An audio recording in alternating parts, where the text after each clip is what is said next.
Coba lihat. Di Ditjen Pajak itu siapa yang kaya? Siapa yang kaya?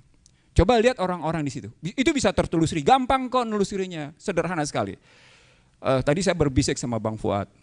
Itu anak-anak PPATK sebenarnya kalau punya integritas penuh, integritasnya penuh, utuh gitu ya, habis negeri ini. Habis nih, kebuka semua nih. Karena tadi dunia internasional memaksa lewat automatic exchange of information untuk membuka semua transaksi dibuka, nggak mungkin enggak. Ingat kasus yang beberapa lama ada sejumlah konglomerat bawa uang tunai miliaran terus hilang kasusnya? Ingat ya?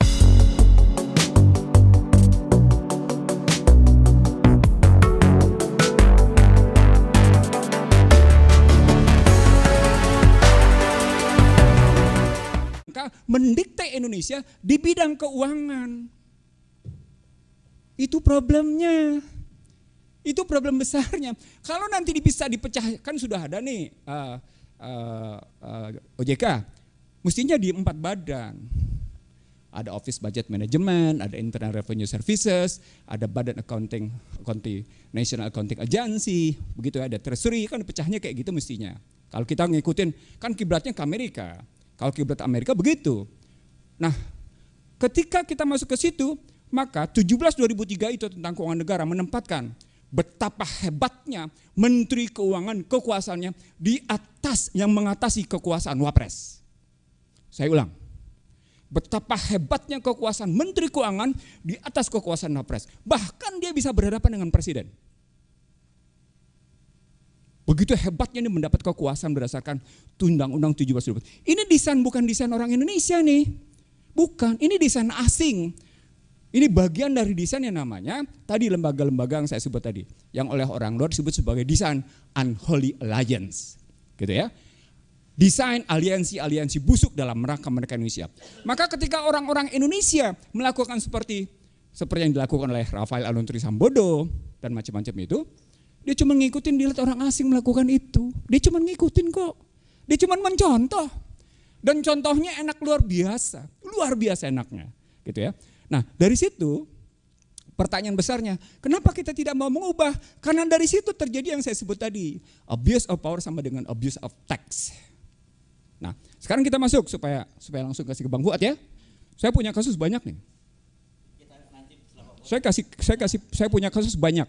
Saya bilang sama Anda, saya punya 13 kasus perpajakan. Oke? Bukan itu yang disebut tadi sama Antoni Budiawan, ini cuma satu tentang Angin Prahito Aji, itu cuma salah satunya. Tadi saya pegang paling tidak 3 kasus yang namanya strategic transfer pricing. Negara sudah punya, tapi negara tidak pernah mau melakukan apa-apa. Ulang. Negara sudah punya kasus strategic transfer pricing, perusahaan-perusahaan asing itu, tapi negara tidak bisa bikin apa-apa. Kenapa? Karena terdikte oleh investasi asing. Ada datanya lengkap jelas. Gitu ya. 3 tuh, gue punya 3 satu. Yang kedua, kasus Bahasim Asifi. Ingat kasus Bahasim Asifi? Kartini Mulyadi menyuap. Yang duitnya dimakan rayap ya? Betul sekali. Itu Anda ingat, Anda wartawan sih. Kebetulan saya. Oke, yang kedua, kasus Gayus Tambunan yang sudah sebut tadi. Gayus Tambunan ada yang mati, ingat?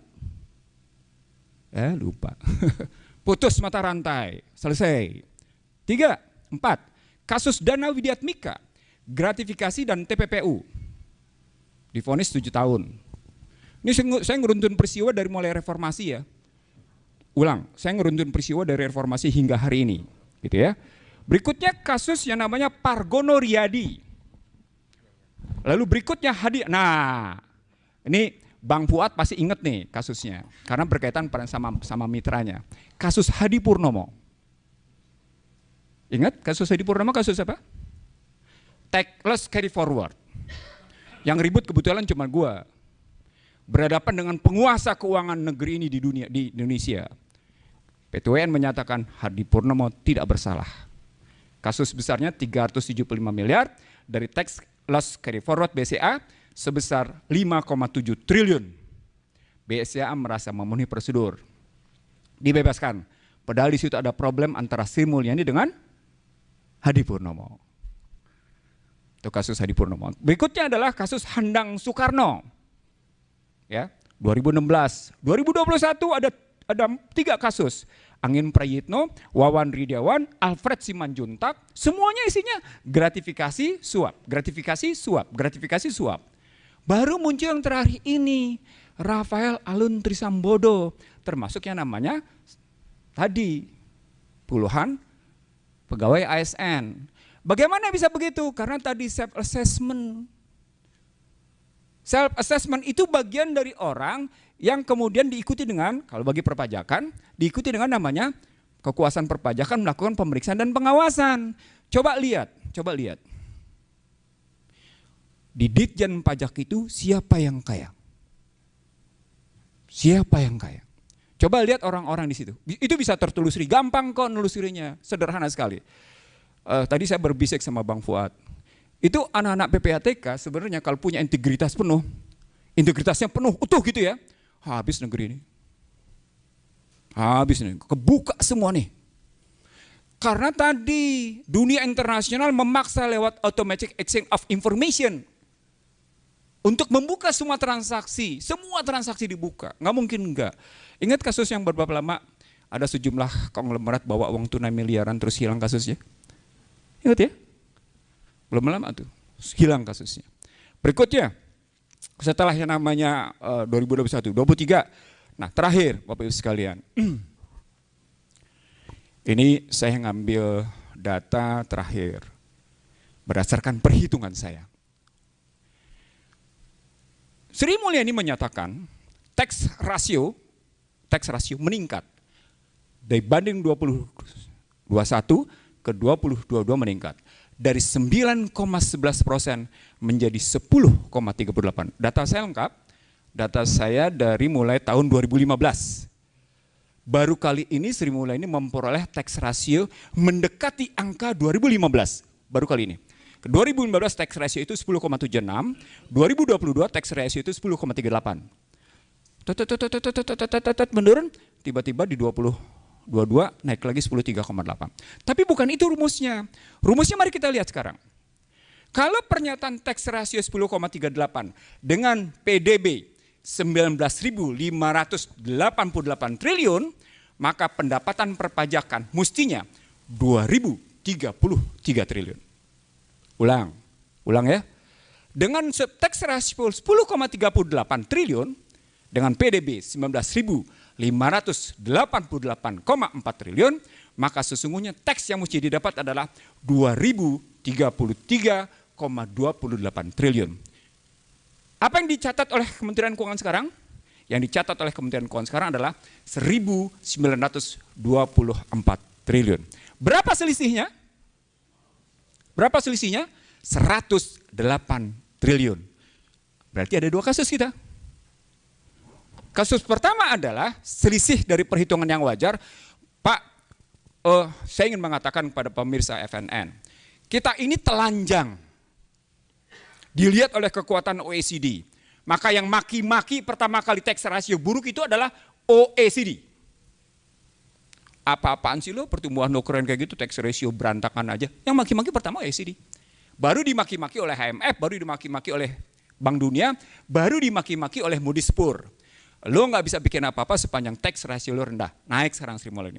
Dari situ kemudian saya mencoba berhitung nih. Nah dari perhitungan itu kelihatan nih mulai membaik. Tetapi ada langkah berikut yang mesti kita dapat. Berapa sesungguhnya jumlah uang beredar di 2022? Ini mainan ekonomi nih, betul-betul mainan ekonomi, bukan mainan apa-apa nih. Uang beredar di 2022 jumlahnya 8.528,022 triliun. Berapa persen terhadap GDP? 43 uang beredarnya terhadap GDP tadi, 43,54. Kalau uang beredarnya sebegitu, maka sesungguhnya ketika pajaknya begini, nggak bisa terlampau rendah. Kalau begitu kasus yang pertama adalah bocor dia pada penerimaan 1924, hilang dia potensinya pada 108 berdasarkan hitung-hitungan konkret. Simpulannya apa? Simpulannya nih karena saya sebenarnya mengikuti baru kali ini saya coba ngikutin satu dialog, saya ngikutin kisi-kisi yang dibikin oleh Sriana dan Hersu. Baru saya ikutin, baru kali ini nih saya ikutin. Benar, baru kali ini lo gue ikutin Hersu. Dan gue jawab loh, karena gue kebetulan punya data, gampang-gampang aja buat gue. Ada 5 kesimpulannya. Pertama, sistem politiknya busuk dan buruk. Selama sistem politiknya kayak gini, lo gak bakal pernah bisa ngebenahin. Pak, Bu, zaman yang namanya Jaksa Agung Baharudin Lopa, saya membuat peta tentang peta kejahatan keuangan negara. Salah satunya soal pajak. Jadi sistem politiknya nggak beres. Yang kedua, sistem ekonominya memang bocor kok, asimetrik. Ketika Anda bicara sistem ekonomi politik dengan asimetrik, jangan bilang ada kejujuran dari input sampai dengan output sampai dengan multiplier effect. Gampang aja itu ngelihatnya. Ketiga, sistem hukumnya terbeli, sistem hukumnya tergadaikan.